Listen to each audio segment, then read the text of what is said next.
Chapter 31.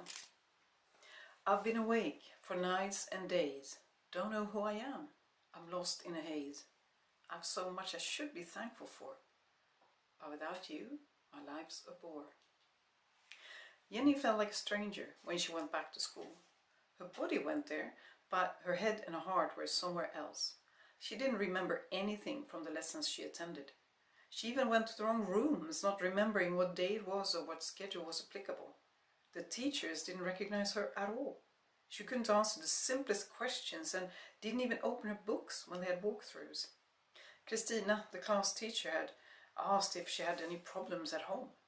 Jenny had just shaken her head, whispered something inaudible, and then rushed out of the room with tears welling up in her eyes. The students knew what had happened, and the whispering behind her back was a mixture of sincere pity, malice, and ridicule. She was back in school, but she didn't recognize it. Worse yet, when she looked in the mirror, she didn't recognize herself. The person who looked back at her had short hair and a pasty, sad face. She didn't really know where the girl who was looking back at her had come from. She only knew it was not her. The only thing that was unchanged was Agneta. She was always by Jenny's side during breaks and lessons. Agneta was the one reminding her of homework and gym clothes.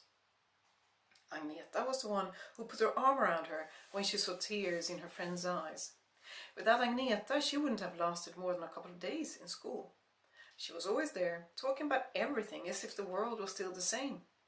Maybe it was for her, Jenny thought, realizing that for her it would never be the way it had once been.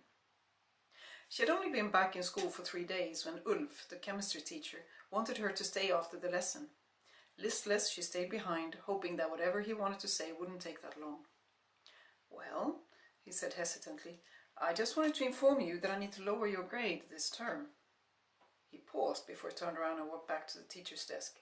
"But I suppose you've understood that already." Jenny heard the words but didn't really understand them. She was looking out the window and thought she saw the red car Peter used to borrow turn onto Djurgårdens schoolyard. It wasn't his car, of course, it had just looked that way. After a while, her brain analyzed the words Ulf had said. "Lower my grade?" "Yes." Ulf turned back and quickly licked his dry lips. "You've missed a test and 2 lab exercises. That leaves me with little to grade." "Missed a test?" Jenny sank down on the chair. She hadn't quite realized that she had been in a coma-like state for almost 3 weeks. "What test? When was it?" "The test on organic chemistry. It was last week. You knew that well in advance." Jenny face-palmed and leaned forward. Now she remembered. Before Peter disappeared, she had planned for how to best study for that exam. "I forgot," she said, knowing how silly it sounded. "Forgot," Ulf said, as if he didn't believe her. "Did you forget the 2 lab exercises as well?" Jenny didn't know what to answer. Was it forgetful to simply not think about anything? Nothing else than the possibility of Peter coming back. They had picked up the instruments and played a few chords and bars here and there from their by now extensive repertoire. Eventually, Pom Pom got tired of waiting, turned to Kevan and explained, "You said you were going to make her come to this rehearsal." Despondently, Kevan looked at his watch, contemplating a suitable answer. Then he heard a motorcycle. A smile spread across his face when he heard it slow down and turn into Pom Pom's driveway. "I said I would make her come. I never promised I could get her to be on time." When Jenny came in, she noticed the tense atmosphere. They don't know what to say. Oh, neither do I.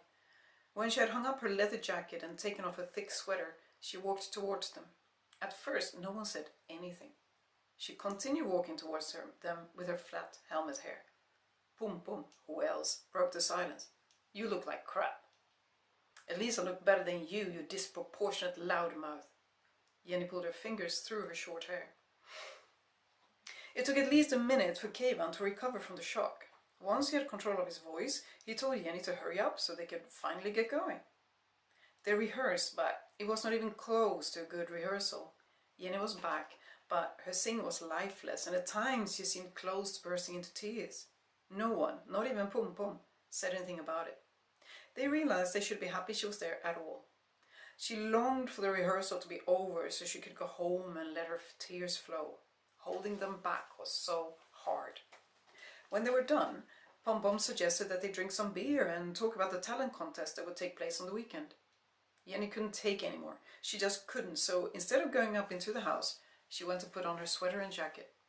She felt Kevan's look and met his eyes, his brown, tender eyes. She didn't want his compassion or sermons. When he opened his mouth, she stopped him with a raised hand and shaking head.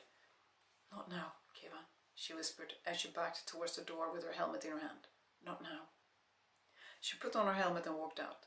Kevan's worried gaze followed her as she drove away in the cold November night.